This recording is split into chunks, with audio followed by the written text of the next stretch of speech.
coartarà una part de la nació catalana. Amb el Tractat dels Pirineus, esborrem el Tractat dels Pirineus. Llengua, cultura i llibertat. L'any 1700, un edicte real va posar per escrit una prohibició explícita de la llengua catalana en la totalitat dels àmbits legals o jurídics de la Catalunya Nord. Ni el sud ni el nord no han deixat mai la lluita per la recuperació de les nostres llibertats.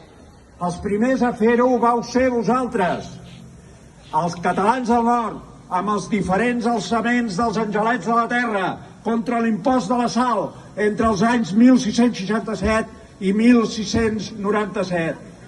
Llengua, cultura i llibertat, i la lluita continua, al sud i al nord. Aquí, amb multitud d'associacions, com la Bressola, Ràdio Arrels, l'Associació Arrels, la PLEC, la Federació per la Defensa de la Llengua i de la Cultura Catalanes, Aire Nou de Baó, es mereixen aquest aplaudiment ben fort. Me'n deixo, segur que me'n deixo, amb persones com l'enyorat Josep de Calassans, el Cala, un aplaudiment pel Cala, per la Blanca Serra, que està aquí amb nosaltres, per la seva dona, pels seus fills, les seves filles. L'Hervé Pi, el Pere Matferares, Ramon Jordi Faura, Miquel Avalls, Joana Serra, un llarg, etc. Els atacs continuen al sud i al nord. Els més recents, ja ho sabeu, ja ho hem dit, tenen com a protagonista l'alcalde d'aquesta ciutat, del partit ultra Reagrupament Nacional. Fora els feixistes de Perpinyà, fora els feixistes de les terres catalanes.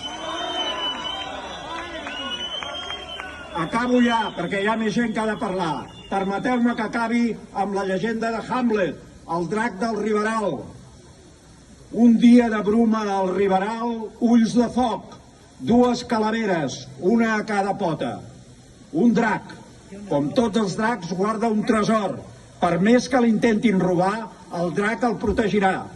La primera calavera era d'un personatge del nord, molt al nord.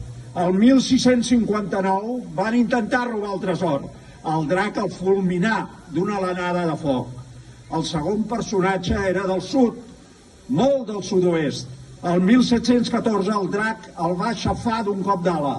La gent del Riberal se sentia segura, protegida pel seu animal fantàstic, i per allò de les calaveres li van dir Hamlet, perquè recitava: sé o no sé català, aquesta és la qüestió. Si pensa en més noblesa qui suporta dards i fondes contra ultratjada llengua, o aquell que s'arma contra un mar de penes i amb les armes s'hi oposa per finir-les. Morir, dormir, res més.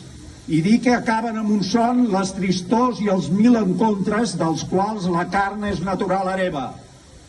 És una fi que desitjar caldria devotament. Morir, dormir, dormir. Qui sap si somiar?